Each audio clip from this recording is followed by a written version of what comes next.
CEAP, Centro Espírita Altivo Panfiro. Uma casa de amor. Bom dia aos nossos ouvintes, que Jesus abençoe a nossa manhã de estudos. Vamos começar o estudo com a leitura do Evangelho, em seguida o livro A Gênese. Estamos no capítulo 6, Astronomia Geral. Vamos entrar no estudo da matéria. Vamos ler o Evangelho para a nossa prece. Prefácio. Prefácio do Evangelho. Os Espíritos do Senhor, que são as virtudes dos céus, como um imenso exército que se move desde que dele recebeu a ordem, espalham-se sobre toda a superfície da terra. Semelhantes às estrelas resplandecentes, eles vêm iluminar a estrada e abrir os olhos dos cegos.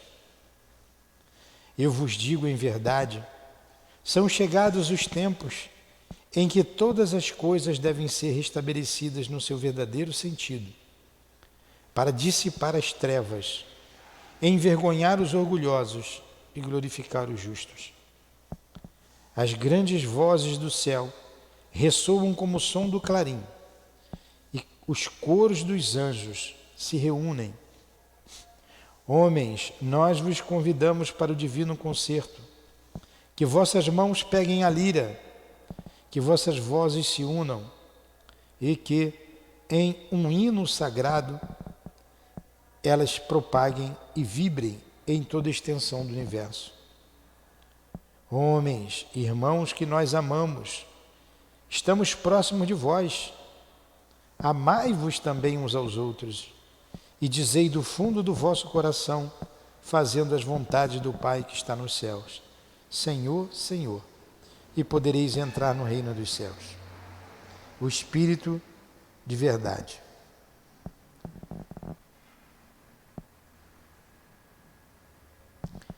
Querido Jesus, estamos aqui para fazer a vontade do Senhor, hoje nos instruindo para aprendermos a amarmos uns aos outros. E esta casa de amor tem nos proporcionado desenvolver este sentimento em nós. Agradecemos a espiritualidade amiga que dirige a nossa casa, em nome do nosso irmão altivo. Muito obrigado por tudo que nos proporciona. Obrigado a Allan Kardec, a Denis. Obrigado, Jesus. Em nome desses espíritos amigos, em nome da direção espiritual da nossa casa, em nome do amor, do nosso amor, mas acima de tudo, em nome de Jesus, do amor do Cristo e do amor de Deus, nosso Pai, é que damos por iniciados os estudos da manhã de hoje em torno da obra A Gênese, de Allan Kardec. Que assim seja.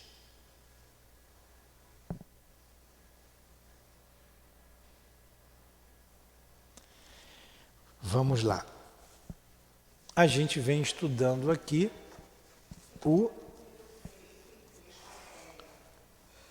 a Gênese, já estamos no capítulo 6, não é? A matéria, item 3, do capítulo 6.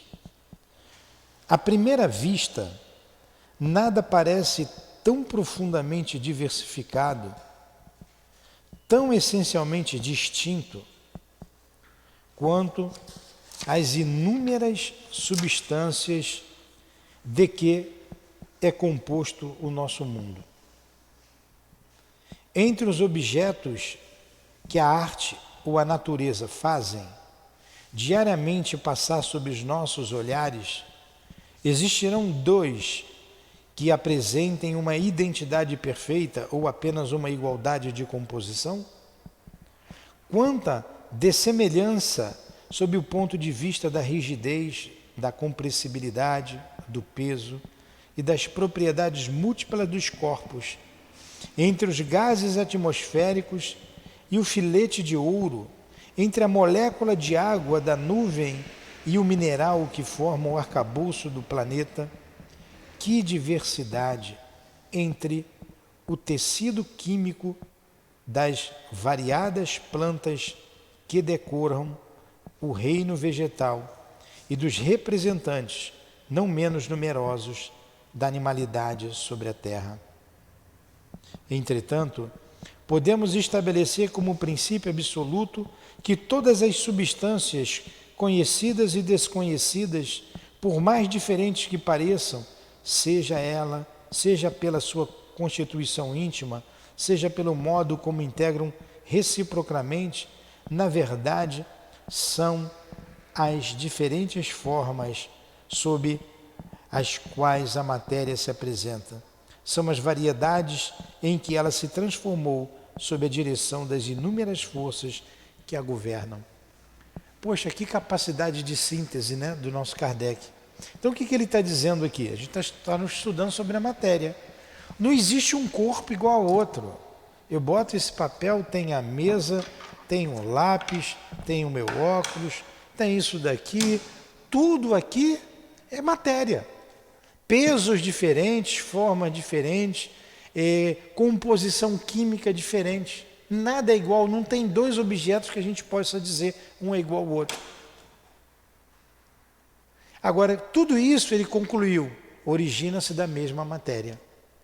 É a composição diferente da matéria. O oxigênio que a gente respira é composto de gases diferentes. O oxigênio não, o ar que respiramos. Entra o oxigênio, entra o hidrogênio, entra o carbono, entra o hélio, entra uma porção de gás, um diferente do outro. Forma uma composição diferente da matéria primitiva. A gente vai chegar a esse início de tudo. Há uma matéria primitiva que dali se origina todas as demais. Entendeu, Malu? Então vamos lá, vamos continuar aqui. É muito bonito esse raciocínio, né? A gente acompanhar alguém inteligente é gostoso, né? A química que progrediu tão rapidamente após a minha época, em que os seus próprios adeptos ainda a relegavam ao domínio secreto da magia, essa nova ciência que se pode considerar com toda a justiça como filha do século da observação e como unicamente baseada, bem mais solidamente do que as suas irmãs mais velhas, no método experimental, a química, reconsiderou a visão sobre os 4 elementos primitivos que os antigos tinham concordado em reconhecer na natureza. Era o fogo, a terra, o ar e a água. Os alquimistas, né, diziam que aí era a base de tudo. E a química disse que não é isso, né? Vem a tabela periódica, né, com seus átomos, enfim, tirando essa ideia primitiva de que tudo baseava-se nesses 4 elementos. A química, reconsiderou a visão sobre os 4 elementos primitivos que os antigos tinham concordado em reconhecer na natureza. Mostrou que o elemento terrestre nada mais é do que a combinação de diversas substâncias, variadas ao infinito, que o ar e a água podem igualmente ser decompostos e produto de um certo número de equivalentes gasosos. Que o fogo, longe de ser ele também um elemento principal, é apenas um estado da matéria, resultante do movimento universal a que ela se acha submetida e de uma combustão sensível ou latente. Em compensação, olha só como é a química, né? O homem destrinchou tudo isso. Em compensação, ela descobriu um considerável número de princípios, até então desconhecidos, que lhe pareceram formar, por determinadas combinações, as diversas substâncias, os diversos corpos que ela estudou e que agem simultaneamente de acordo com certas leis e em certas proporções nos trabalhos realizados no grande laboratório da natureza. Então a química desassociou tudo isso. A água não é um elemento básico, a água é composto de duas moléculas de oxigênio e uma de hidrogênio, né?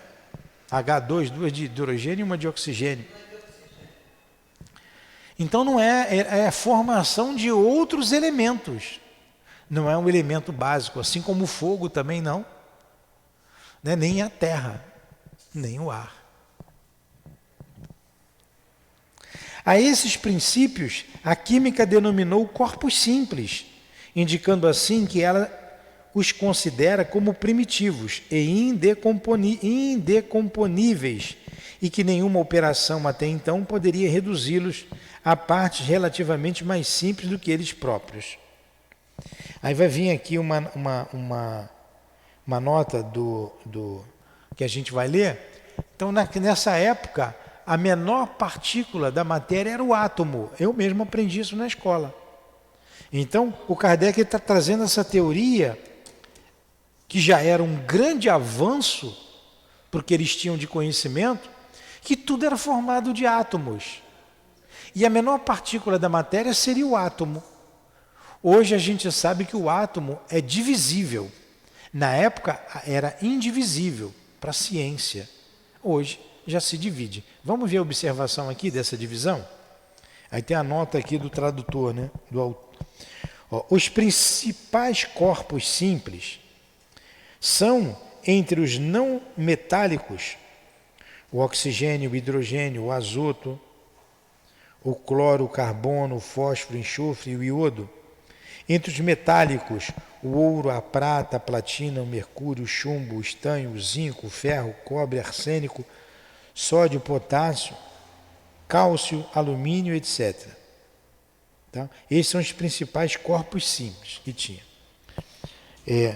Esta nota de Allan Kardec faz menção aos principais corpos simples, conhecidos ao tempo do codificador. Atualmente, os elementos químicos, denominação atual dos corpos simples, são classificados de acordo com a classificação periódica dos elementos, que teve a sua origem no trabalho meticuloso realizado pelo cientista russo Mendeleev, em 1869. É a tabela periódica que vocês conhecem, né?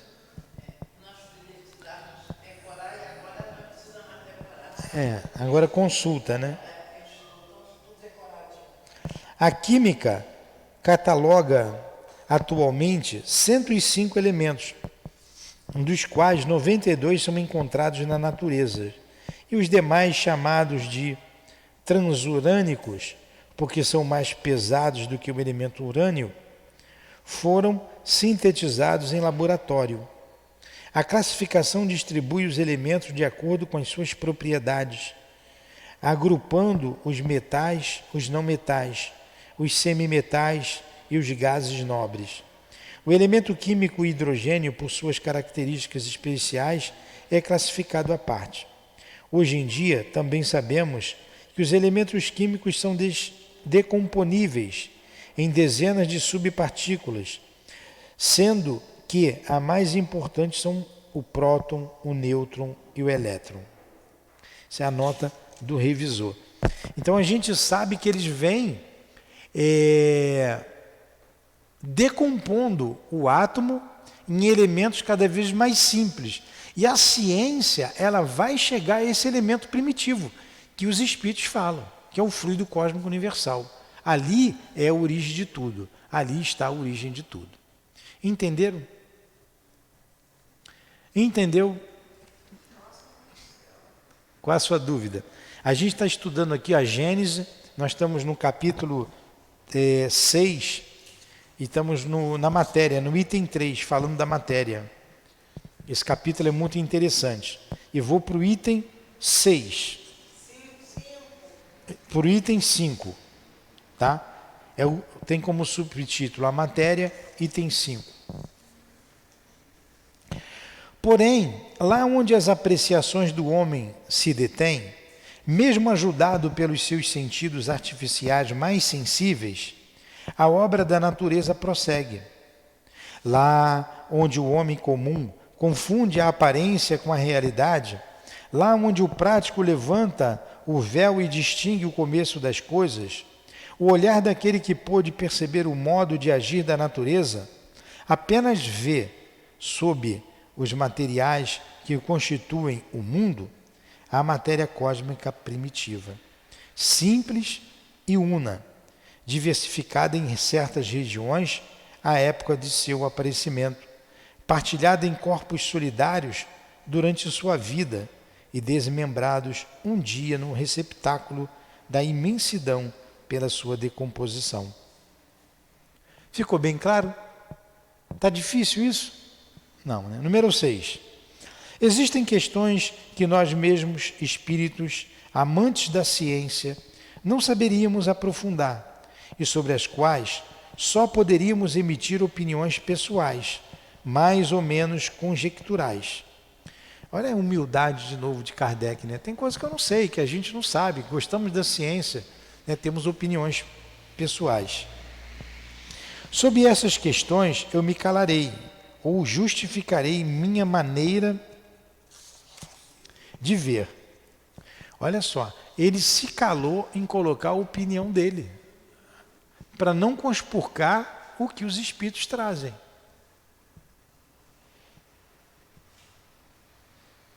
A sua seriedade com o trabalho alheio. Humildade. Mas esta questão não pertence a esse número.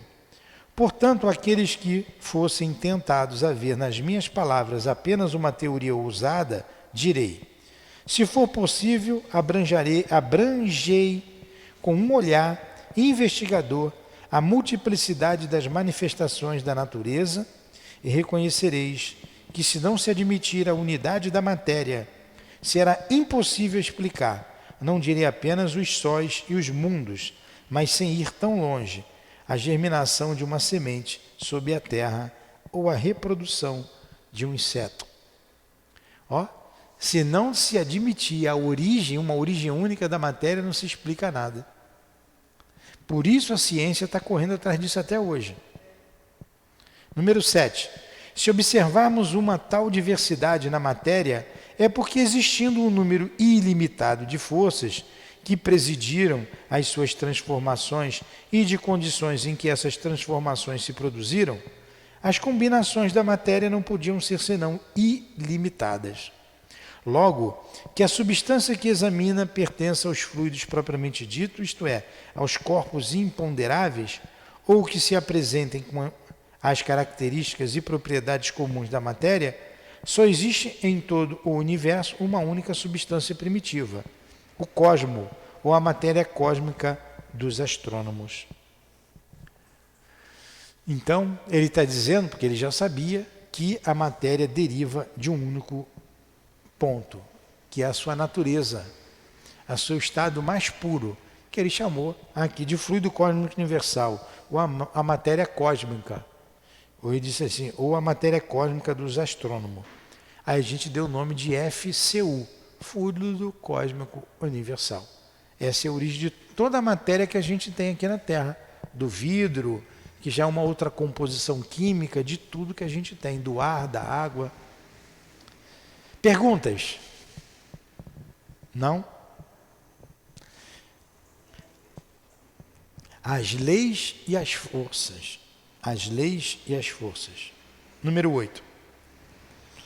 Se um desses seres desconhecidos que gastam a sua existência efêmera no fundo das regiões tenebrosas dos oceanos, se um desses poligástricos, dessas nereidas, o que é isso? Animáculos ínfimos que a natureza conhece, que da natureza conhece apenas os peixes ictiófagos e as florestas submarinas. São nomes científicos para esses seres, que eu também não sei o que significa, tem que buscar no dicionário, né?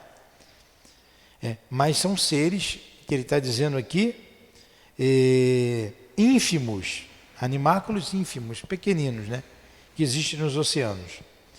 Se esses seres recebessem de repente o dom da inteligência, a capacidade de estudar seu mundo, e de estabelecer de acordo com as suas apreciações um raciocínio conjectural extensivo à universalidade das coisas, que ideia ele formaria da natureza viva que se desenvolve em seu meio e do mundo terrestre que não pertence ao campo de suas observações? Uma boa pergunta, né? Imagine se o peixe tivesse inteligência e fosse analisar lá o mundo que ele vive. E que ideia ele ia ter do mundo aqui terreno? Se ele não pode vir na terra. Até o dia que ele botar alguma coisa numa água, né, e vir, né, o peixe dentro, para ver o que tem aqui. E mesmo que viesse, ia ver uma parte ínfima da terra. Se agora esse mesmo ser, por um maravilhoso efeito do poder da sua nova capacidade, chegasse a se elevar acima das suas trevas eternas e subisse à superfície do mar, próximo às costas de uma ilha repleta de vegetação luxuriante, banhada pelo sol fecundo, fonte de um benéfico calor, que ideia ele faria então das suas teorias antecipadas sobre a criação universal?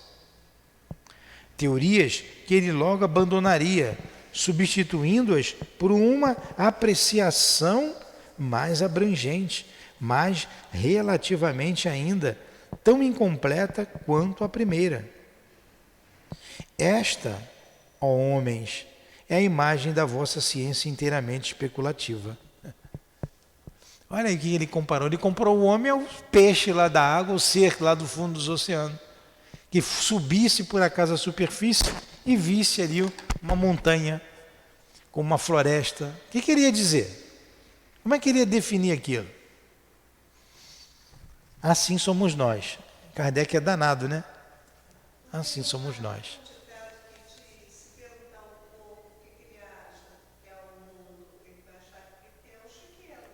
É verdade, isso aí. É isso mesmo. Existe um fluido etéreo.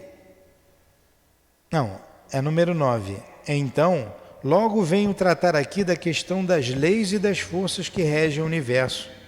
Eu, que apenas sou, como vós, um ser relativamente ignorante em relação à verdadeira ciência, apesar da aparente superioridade que me dá sobre os meus irmãos da terra, a possibilidade que me cabe de estudar questões naturais que lhes são proibidas, na posição de terráqueos. Meu objetivo é somente vos expor a noção geral das leis universais, sem explicar detalhadamente o modo de ação e a natureza das forças especiais que decorrem dessas leis. Olha só, Kardec se comparou àquele peixe ignorante. Eu vou falar o que dá para o que eu vi até agora. Como que nós vamos falar do universo se a gente não conhece? O homem está mandando agora a sonda a Marte. Não viu nada lá, não achou nada. Ele não conseguiu ainda fazer o contato com as vidas. Apesar que secretamente já tem, né? Daqui a pouco isso vem à tona. Mas vamos imaginar a massa humana. Olha a ignorância que a gente se encontra com relação ao universo. A ignorância que ele se encontra com relação ao que existe no universo. Não é mesmo?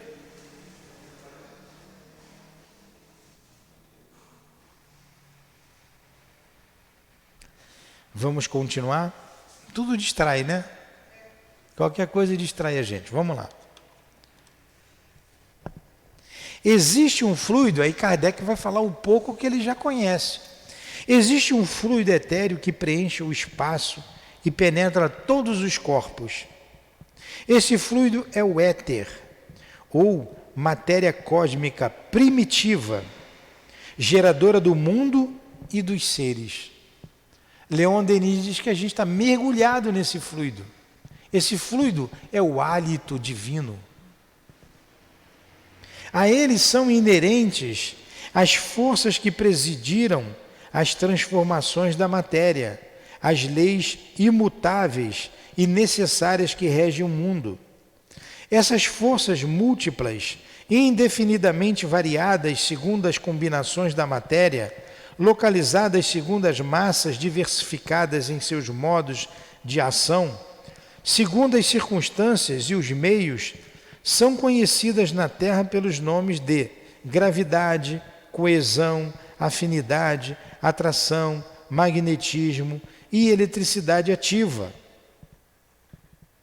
Tudo isso é fluido. Tudo isso é fluido. Os movimentos vibratórios do agente, conhecidos pelos nomes de som, calor, luz e etc. Em outros mundos, elas se apresentam sobre outros aspectos, oferecem outras características desconhecidas na Terra, e na imensa extensão dos céus, um número indefinido de forças se desenvolve em uma escala inimaginável, da qual somos também pouco capazes de avaliar a grandeza, tanto quanto é o crustáceo no fundo do oceano de alcançar a universalidade dos fenômenos terrestres. Que beleza, né? Que beleza! Ora, assim, como só há uma substância simples, primitiva, geradora de todos os corpos, mas diversificada em suas combinações, assim também todas essas forças dependem de uma lei universal, diversificada em seus efeitos, que se acha em sua origem e que, pelo menos pelos mesmos desígnios eternos, foi soberanamente imposta à criação para lhe imprimir harmonia e estabilidade permanentes. Que coisa, né? Interessante, que raciocínio lógico. Então existe tudo isso, ele está falando da matéria, uma matéria primitiva que dá origem a tudo isso. E essa matéria, nós estamos mergulhados nela, que é o fluido cósmico universal. Que no mundo espiritual, eles manipulam essa matéria com o pensamento. Com o pensamento, e fazem as construções.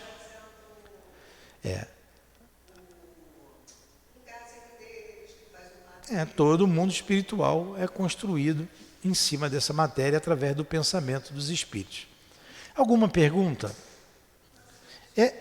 Está tão lógico, né, que não dá nem para explicar, né? Como é que eu vou explicar isso que o Kardec está explicando aqui de maneira tão clara? Tudo para dizer que tem uma matéria primitiva.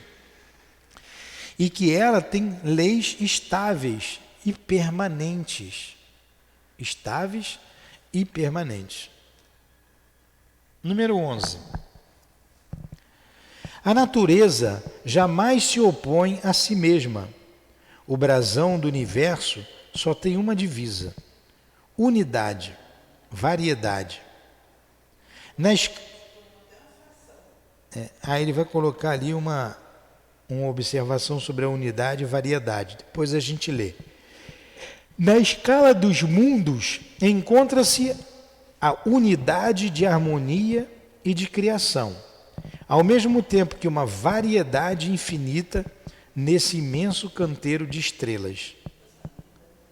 Percorrendo os degraus da vida, desde o último dos seres até Deus, a grande lei de continuidade se faz reconhecer. Considerando as forças em si mesmas, pode-se formar uma série cuja resultante, confundindo-se com a geratriz, é a lei universal. A geratriz é o que gera, mas vem tudo de uma lei universal. Parecem as palavras difíceis, mas elas fazem sentido. E a gente está entendendo, né? A gente não compreende a natureza de tudo isso, porque a natureza de tudo isso está em Deus. Mas é racional.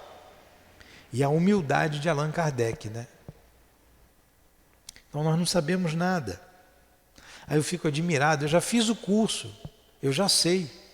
O próprio estudo está dizendo que não se sabe de nada.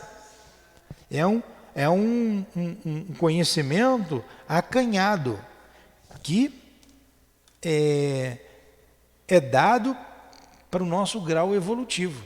Porque se falar mais, a gente vai ficar perdido. Tem aquele livro do André Luiz, que vocês estão estudando ali para o Encontro de Jesus.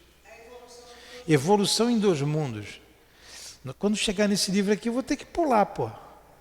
O livrozinho, tá tudo aí se encadeando, mas é difícil para o nosso entendimento. Não. Também não, está no meio. É um livro complicado, uns nomes difíceis, uns nomes científicos que tem ali. Mas vamos lá. Todas essas forças, é aqui que a gente está, né? Não saberias observar esta lei em toda a sua extensão, pois as forças que a representam no campo das vossas observações humanas são restritas e limitadas. Entretanto, a gravitação e a eletricidade podem ser consideradas como uma larga aplicação da lei primordial que impera para além dos céus. Todas essas forças são eternas. Explicaremos este termo e universais como a criação. Explicaremos este termo e universais como a criação. Como são inerentes ao fluido cósmico, todas essas forças são inerentes ao fluido cósmico universal no qual nós estamos mergulhados. Elas agem necessariamente em tudo e em toda parte, modificando sua ação por sua simultaneidade ou sua sucessão. Predominando aqui, apagando-se mais adiante, potentes e ativas, em certos pontos, latentes ou ocultas em outros, mas finalmente preparando, dirigindo, conservando e destruindo os mundos nos seus diversos períodos de existência, governando os maravilhosos trabalhos da natureza em qualquer ponto que se realizem, assegurando para sempre o eterno esplendor da criação. Muito bonito, né? Muito bonito, e a gente vai alcançando de acordo com o nosso entendimento, o nosso grau de entendimento. Vamos deixar a criação primária, que é o princípio de tudo, para a próxima aula, né? Para não cansar tanto, porque a gente vem lendo, né? E não ficar tão maçante. Mas não fica maçante não, né? Que é um raciocínio bom da gente acompanhar. Antes de fazer a prece, duas coisas. Alguma pergunta? Alguma colocação de vocês? Então, a outra coisa, eu vou ler essa nota do revisor aqui embaixo, tá?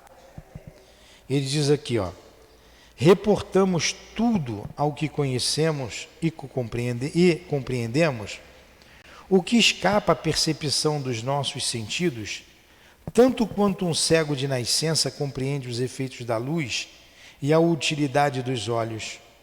Vou ler de novo. Reportamos tudo ao que conhecemos e compreendemos, o que escapa à percepção dos nossos sentidos, tanto quanto um cego de nascença compreende os efeitos da luz e a utilidade dos olhos. Então ele está colocando que é difícil, né? Também, igual Kardec ali, não dá para a gente entender tudo. É possível, pois, que em outros meios o fluido cósmico tenha propriedades, combinações das quais não fazemos a mínima ideia, efeitos adequados a necessidades que desconhecemos, dando lugar a novas percepções ou a outros modos de percepção. Por exemplo, não compreendemos que seja possível ver sem os olhos do corpo e sem a luz. Mas quem nos diz que não existam organismos especiais adaptados a outros agentes, além da luz? A visão sonambúlica, que não é limitada nem pela distância, nem por obstáculos materiais e nem pela escuridão, é um exemplo disso. Suponhamos que em um mundo qualquer os seres sejam normalmente o que só os sonâmbulos excepcionalmente são aqui na Terra. Entenderam? Um mundo que todo mundo seja sonâmbulo. Eles não terão necessidade da nossa luz, nem dos nossos olhos, contudo verão o que nós podemos ver. O mesmo acontece com todas as outras sensações. As condições vitais de percepção, as sensações e as necessidades variam de acordo com os meios. Só está dizendo que a gente não sabe nada.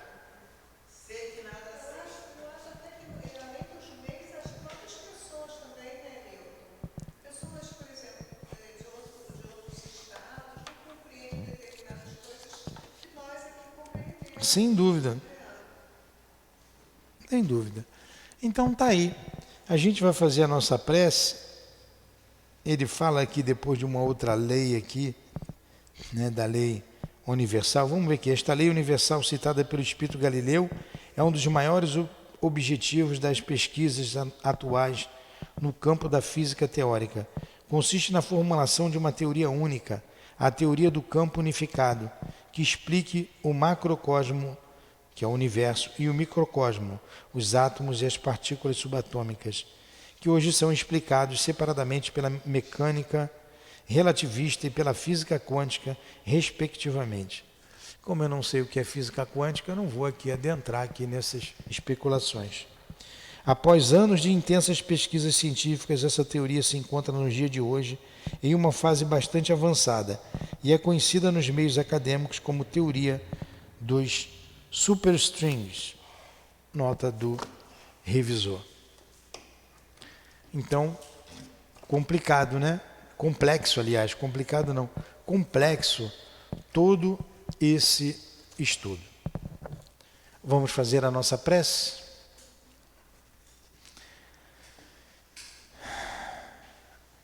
Muito obrigado, Jesus, por tanto conhecimento que recebemos nesta manhã. Não fomos capazes ainda de digerir todo esse assunto trazido pelo nosso mestre Kardec. Mas paulatinamente, relendo, estudando novamente esses textos, virá com mais facilidade o entendimento. Pedimos que nos inspire, que nos fortaleça e que nos estimule sempre a estudar.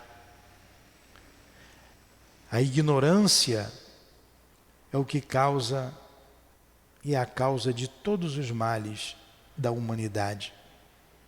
Tira-nos da ignorância, Senhor, mostrando-nos que muito pouco sabemos. Obrigado pela paciência de vocês, queridos amigos espirituais, pela tolerância de vocês junto a nós. Agradecemos ao nosso professor José Jorge, o nosso patrono. Agradecemos ao altivo e à pleiade de espíritos que comandam a nossa casa de amor. Em nome desses espíritos, em teu nome, Senhor, em nome do amor, do nosso amor, mas acima de tudo, em nome de Deus, nosso Pai, é o que nós terminamos os estudos da manhã de hoje. Que assim seja. Graças a Deus.